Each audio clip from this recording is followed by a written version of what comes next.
ಇಬ್ರು ರೊಮ್ಯಾನ್ಸ್ ಮಾಡಬೇಕಾರೆ ಆಕೆ ಗಂಡ ಆಗ ಬಾಕ್ಲು ತೆಗೆದು ಒಳಗೆ ಬಂದ್ಬಿಡ್ತಾನೆ.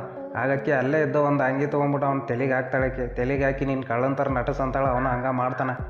ಅವ್ನು ಹೇಳ್ತಾನವ, ಅವ್ನು ಮನಗಿಸ್ಬಿಟ್ಟು ಅವ್ನ ಕೈ ಎಲ್ಲ ಹಿಂದೆ ಕಟ್ಟಾಕ, ಆಮೇಲೆ ಒಂದು ರೂಮ್ನಾಗ ಹಾಕಿ ಅವನ ಅಂತ ಹೇಳ್ತಾನವ. ಮತ್ತು ರೂಮ್ನಾಗ ಏನಿರುತ್ತೆ ಎಲ್ಲ ತೊಗೊಂಡೋಗಿ ಅಂತಾಳಕ್ಕೆ. ಅವ ಒಂದು ಬ್ಯಾಗ್ ತೊಗೊತಾನೆ. ಬ್ಯಾಗ್ ಒಳಗೆ ರೊಕ್ಕ ಇರುತ್ತೆ, ಅವ್ನು ತೊಗೊಂಡು ಹೋಗ್ತಿರ್ತಾನೆ. ಆಗ ಒಂದು ಲಾಕರ್ ಸಿಗುತ್ತಾಗಿ, ಲಾಕರ್ ಒಳಗೆ ಏನೋ ರೊಕ್ಕ ಇರ್ಬೋದು ಬಿಡು ಅಂತ ಟ್ರೈ ಮಾಡ್ತಾರೆ. ಆಗೋದಿಲ್ಲ. ಆಮೇಲೆ ಇಬ್ಬರು ಸೇರಿ ಏನೇನು ನೋಡೋ ಟ್ರೈ ಮಾಡ್ತಾರೆ. ಓಪನ್ ಆಗುತ್ತದೆ ಲಾಸ್ಟಿಗೆ. ಓಪನ್ ಆದಮೇಲೆ ನಾ ಏನು ನೋಡ್ತೀನಿ ಅಂದ್ಬಿಟ್ಟು ಮುಂದೆ ಬರ್ತಾನೆ. ಓಪನ್ ಮಾಡ್ತಾನೆ. ಬಣ್ಣದೊಂದು ಜಿಗದ್ ಬಿಡುತ್ತೆ ಮಗಕ್ಕೆ.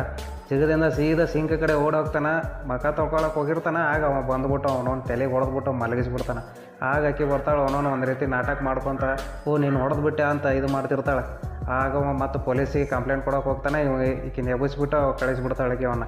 ನೀನು ಇಲ್ಲಿಂದ ಜಲ್ದಿ ಹೋಗಿ ನನ್ನ ಗಂಡು ಪೊಲೀಸಿಗೆ ಫೋನ್ ಮಾಡೋಕೆ ಹೋಗ್ಯಾನ ಅಂತ ಅನ್ಸಿದ್ರೆ ಒಂದು ಲೈಕ್ ಮಾಡಿ ಸಬ್ಸ್ಕ್ರೈಬ್ ಮಾಡಿ. ಇದೇ ಥರ ವಿಡಿಯೋ ತರ್ತಾ ಇರ್ತೀನಿ ನನಗೆ.